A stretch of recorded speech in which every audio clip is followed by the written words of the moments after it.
Hi guys, and welcome back. So we're looking at the Great Depression in America and the Wall Street crash. And previously we've gone through what happened and why it happened, what was the impact and the consequences on ordinary people. And now we're going to go through what Herbert Hoover, the president, does about the situation, or alternatively, what he does not do about the situation. So Herbert Hoover was the Republican president from March 1929 when he won the election in a record margin until November 1932, where he lost by a record margin.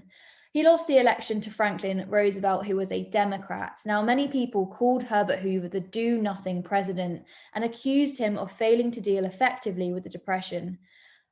People also said he was ignorant to the suffering that was going on in America. Others, mostly fellow Republicans, defended him and claimed that he was not the cause of the Wall Street crash and that any president would have found the aftermath of this very, very difficult. Now, essentially, some say that Hoover was just in the wrong place at the wrong time. He believed in rugged individualism, and this was something where the idea was that people can overcome problems through hard work, not with government help. And that was really quite symbolic of his reaction to the Wall Street crash. He famously stated in 1931, no one is actually starving.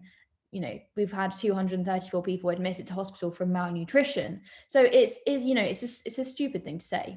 But anyway, what did he actually do? Well, he created an emergency relief fund, which he gave $300 million to. However, only 30 million of that actually reached people.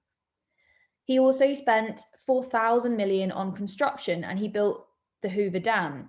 The Hoover Dam remained incomplete, however, as there was not enough money to finish it. He gave $1,500, sorry, 100, I can't talk, $1,500 million in loans through the Reconstruction Finance Company. But much of that did not reach people, and there was a lot of political bias about who received the money. So kind of, friends of politicians and things like that. He also cut taxes and raised tariffs. For example, the Hawley Smooth tariff of 1930 was raised by 40%. This meant that overseas nations taxed US goods, which really seriously affected farmers. So he was putting higher tariffs on incoming goods, so then they were putting higher tariffs on outgoing goods, and that really affected the farming industry. So it was actually very, very negative for the farmers.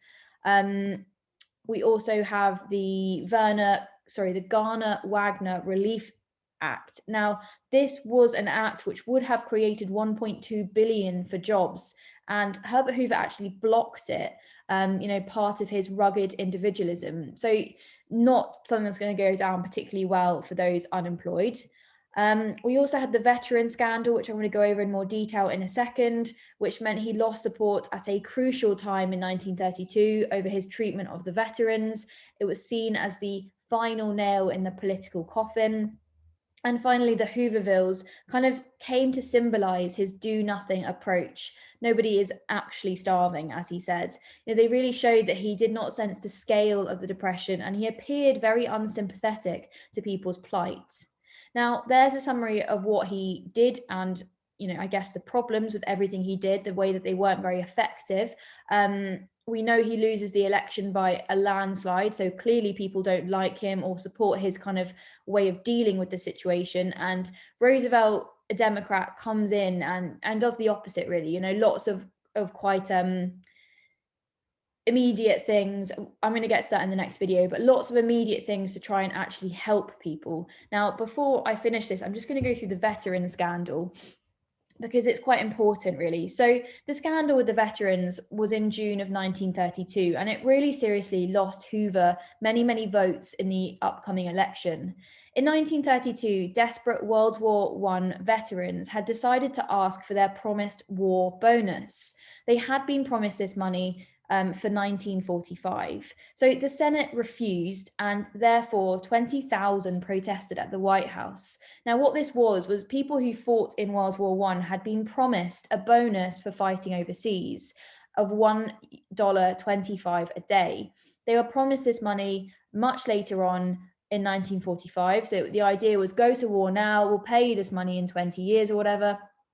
And I guess the US government did not expect there to be a Second World War. So because they're starving, because most of them don't have jobs, these veterans have now decided, well, it'd be fantastic if I could get this money now. So why don't 20,000 of us walk to Washington and ask for it? However, obviously the government don't want to pay. It would have cost the government around $2 billion to pay the bonus had they needed to pay it here and now. So what ended up happening was a bit of a standoff, and the veterans made a camp near the White House, and they camped there for 5 weeks until Hoover was forced to use force against them.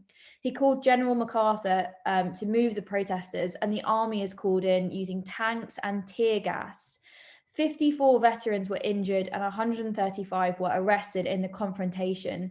And this was 6 months before the election. Now, you can imagine how people might feel. They see World War I veterans, people who fought for the country in war, trying to claim what's rightfully theirs, going through the same traumatic depression that they are, and they've been fired on, having tear gas thrown in their face, attacked and injured. And this was really called the final nail in Hoover's political coffin. And it really, really did not do him any favors in terms of public image. So that's what Hoover did or did not do in response to the Wall Street crash and the Great Depression.